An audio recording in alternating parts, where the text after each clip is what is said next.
Welcome back viewers. आज हम बनाने वाले हैं 100% नेचुरल प्रोटीन पाउडर। ये बिल्कुल आसान इंग्रेडिएंट्स जो घर पे पाए जाते हैं उससे आज हम ये बनाने वाले हैं। अब आपको मार्केट से सिंथेटिक प्रोटीन पाउडर्स लेने की ज़रूरत नहीं रहेगी। तो आइए रेसिपी की शुरुआत करते हैं। सबसे पहले मैं इस रेसिपी में ले रही हूँ 1/4 कप पीनट्स। हम हर एक इंग्रेडिएंट को ड्राई रोस्ट करेंगे ताकि इस प्रोटीन पाउडर की शेल्फ़ लाइफ बढ़े। पीनट्स में 100 ग्राम पीनट्स में पाए जाते हैं 26 ग्राम प्रोटीन्स। ये अनसैचुरेटेड फैट्स में रिच होने के कारण हार्ट के लिए हेल्दी है, डायबिटिक फ्रेंडली है, इन्फ्लेमेशन को रोकता है और कैंसर फाइटिंग प्रॉपर्टीज़ रखते हैं। पीनट्स को हम निकाल लेंगे ड्राई रोस्ट करने के बाद, हल्का ठंडा होने देंगे, फिर हम इसके छिलकों को निकाल देंगे। दूसरा इंग्रेडिएंट हम ले रहे हैं तिल, सेसमी सीड्स अनपॉलिश ले रही हूँ। अगर आप चाहे तो पॉलिश तिल का भी इस्तेमाल कर सकते हैं। तिल 100 ग्राम्स तिल में पाए जाते हैं 18 ग्राम प्रोटीन्स। ये कैल्शियम रिच होने के कारण बोन हेल्थ के लिए बहुत ही गुणकारी है। कोलेस्ट्रॉल और ट्राइग्लिसराइड लोअरिंग प्रॉपर्टीज़ रखता है। फाइबर रिच है, ब्लड प्रेशर के लिए अच्छा है। विटामिन बी रिच है और ब्लड ग्लूकोज को स्टेबलाइज रखता है। ये भी बॉडी में कोई अगर इन्फ्लेमेशन है तो वो भी दूर करता है। जब तक कि हमारे सेसमी सीड्स ड्राई रोस्ट हो रहे हैं, मूंगफली के छिलकों को निकाल देते हैं। हल्के जब गर्म है तब आप निकालिए, तो मूंगफली के छिलकों को आसानी से आप उतार पाएंगे। मूंगफली के छिलके निकल कर रेडी हो गए हैं।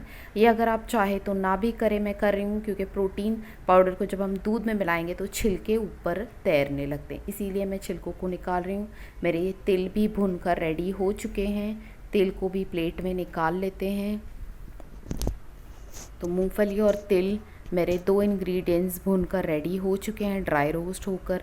अब हम हमारा तीसरा और बहुत ही इम्पॉर्टेंट इंग्रेडिएंट डालेंगे जो प्रोटीन रिच है, और वो है बादाम। आमंड्स पर 100 ग्राम्स ऑफ आमंड्स में पाए जाते हैं 21 ग्राम्स ऑफ प्रोटीन्स, जो एक काफ़ी अच्छी मात्रा है।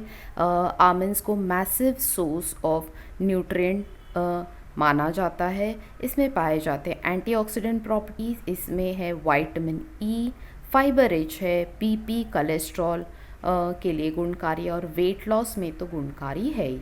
अब मेरे बादाम भी धीमी आंच पे भुनकर रेडी हो चुके हैं। बादाम को निकाल लेती हूँ। अब हम मेरा फेवरेट इंग्रेडिएंट डालेंगे जो है सत्तू। सत्तू ये मसल ग्रोथ और मसल रिपेयर में बहुत ही गुणकारी है।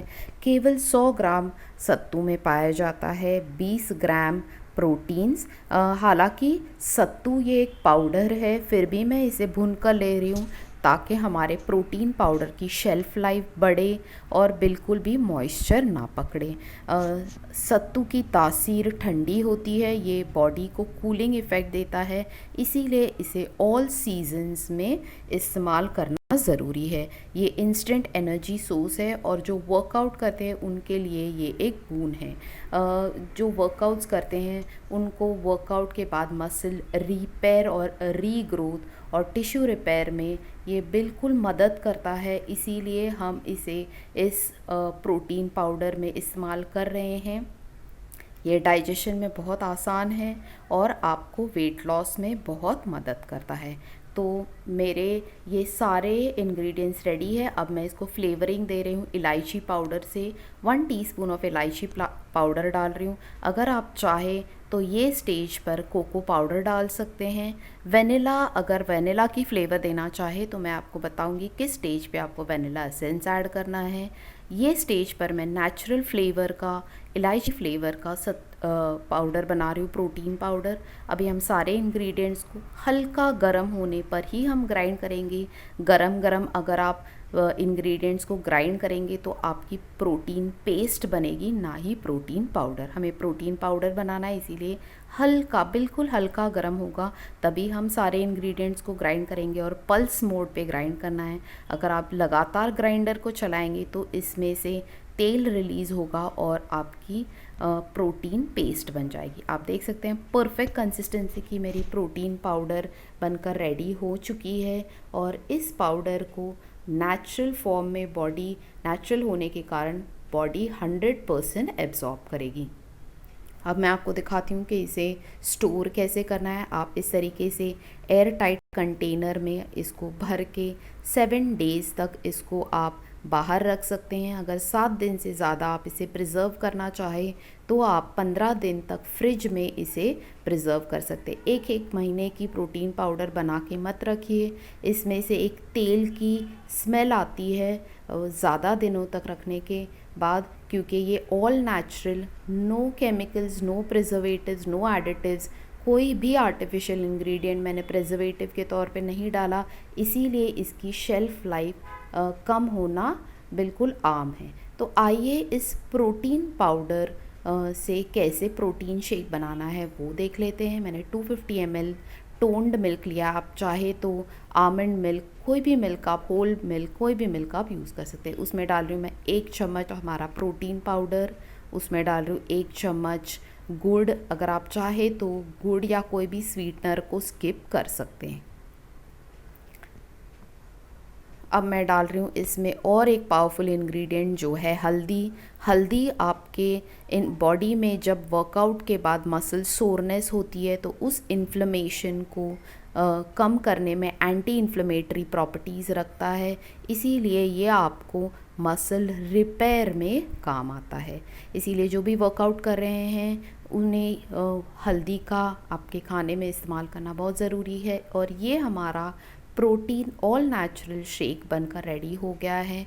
अब ये स्टेज पे अगर आप चाहें तो इसमें वनीला एसेंस डाल सकते हैं। ये स्टेज पे अगर बहुत लोग जिसको चॉकलेट पसंद है तो कोको पाउडर 1 टेबलस्पून ऐड कर के नेचुरल फ्लेवर का आप प्रोटीन शेक बना सकते हैं। इस तरीके से मैं बॉटल में रख के फ्रिज में रख के आप सुबह जब वर्कआउट के लिए जा रहे हैं तो आप चिल्ड प्रोटीन शेक पी कर जा सकते हैं। इस तरीके से मेरा प्रोटीन पाउडर और प्रोटीन शेक बनकर रेडी है।